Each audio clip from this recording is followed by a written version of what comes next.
সেতুর উপর দিয়ে পার হতে হবে। ইনশাআল্লাহ এটি আমাদেরকে জান্নাতের দিকে নিয়ে যাবে। এই গল্পে আমরা জানব পুল সিরাত কি, এটি পার হওয়ার সময় আমাদের কি কি কঠিন পরিস্থিতির সম্মুখীন হতে হবে এবং এটি অতিক্রম করার জন্য আমাদের কোন 7টি প্রশ্নের উত্তর দিতে হবে এবং এই প্রশ্নগুলোর উত্তর দিতে আমাদের কতটা সময় লাগবে। তাহলে আসুন জেনে নিই কে পুল সিরাত অতিক্রম করতে পারবে এবং কে এটি পার হতে না পেরে জাহান্নামের শাস্তির যোগ্য হবে। ইসলামী রেওয়ায়েত অনুসারে পুল সিরাত এমন একটি সেতু যা তলোয়ারের চেয়ে তীক্ষ্ণ এবং চুলের চেয়ে সূক্ষ্ম। এই সেতু জান্নাতের দিকে যায় এবং এই সেতুর নিচে জাহান্নামের প্রচণ্ড আগুন ফুটতে থাকবে।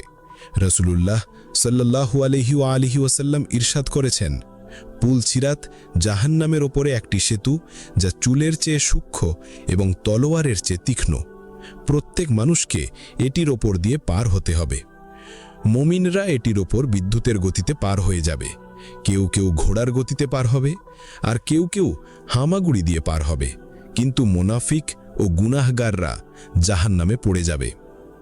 আর একটি হাদিসে রাসূলুল্লাহ সাল্লাল্লাহু আলাইহি ওয়াসাল্লাম ইরশাদ করেছেন, পুল সিরাত 3000 বছরের পথ, 1000 বছর উপরে ওঠার পথ, 1000 বছর সমতল পথ এবং 1000 বছর নিচে নামার পথ, যেখানে ভয়ঙ্কর জন্তুও থাকবে। প্রত্যেকে তার আমলের ভিত্তিতে এই সেতু পার হবে। যারা নেক আমলকারী হবে তারা সহজেই এই পথ পার হবে, আর যারা গুনাহগার হবে তাদের জন্য এই পথ পার হওয়া কঠিন এবং অসম্ভব হয়ে পড়বে। যখন হজরত ইসরাফিল আলাইহিসসালাম সুর ফুঁকবেন তখন কিয়ামত শুরু হয়ে যাবে, আর যখন দ্বিতীয়বার সুর ফুঁকবেন তখন সবাই পুনরায় জীবিত হয়ে ময়দানে হাসরের দিকে দৌড়াতে যাবে।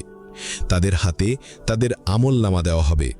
কিছু মানুষের আমলনামা ডান হাতে দেওয়া হবে আর কিছু মানুষের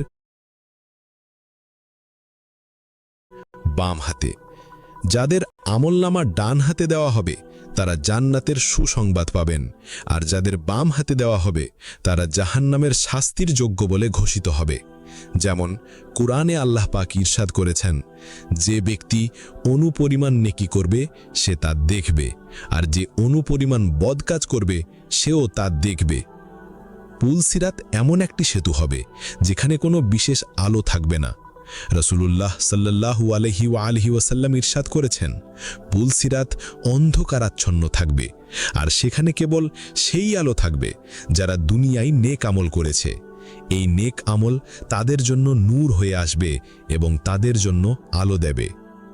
আর একটি হাদিসে তিনি ইরশাদ করেছেন, কিয়ামতের দিন সবাই পুল সিরাতের উপর দিয়ে পার হবে এবং এই সেতুর দুপাশে কাঁটাযুক্ত হুক থাকবে যা গুনাহগারদের ধরে নিচে জাহান্নামে ফেলে দেবে। প্রিয় বন্ধুরা, পুল সিরাত পার হওয়ার সময় ফেরেশতারা মানুষের নেক আমল ও বদ আমলের ভিত্তিতে 7টি প্রশ্ন করবে। যে ব্যক্তি এই 7টি প্রশ্নের উত্তর দিতে পারবে সে সহজেই এই সেতু পার হয়ে যাবে। প্রথম প্রশ্ন হবে, তোমার রব কে? যারা নেক আমলকারী হবে তারা সহজেই উত্তর দেবে, আমার রব আল্লাহ। কিন্তু কাফিররা এর উত্তর দিতে পারবে না এবং তারা জাহান্নামে পড়ে যাবে। দ্বিতীয় প্রশ্ন হবে নামাজ সম্পর্কে।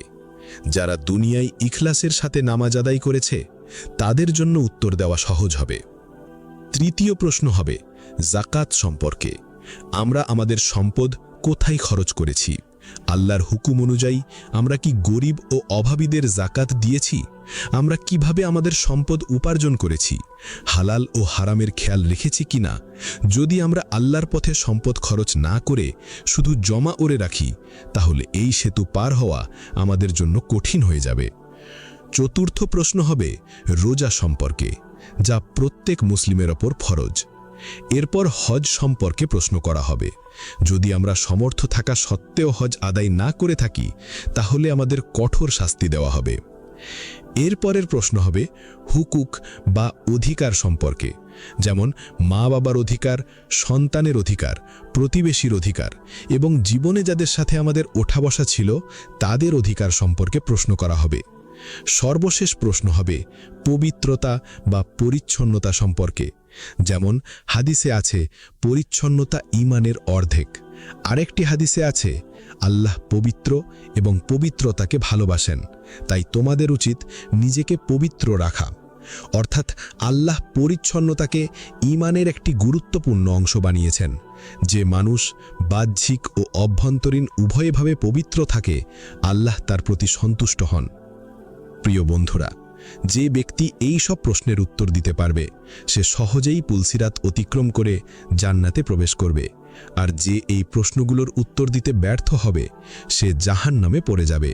রব্বুল আলামিনের কাছে দোয়া করো, আল্লাহ আমাদের নেক আমল করার তৌফিক দান করুন এবং কিয়ামতের দিন এই সেতু সহজে অতিক্রম করার সুযোগ দিন। আমিন ইয়া রাব্বাল আলামিন।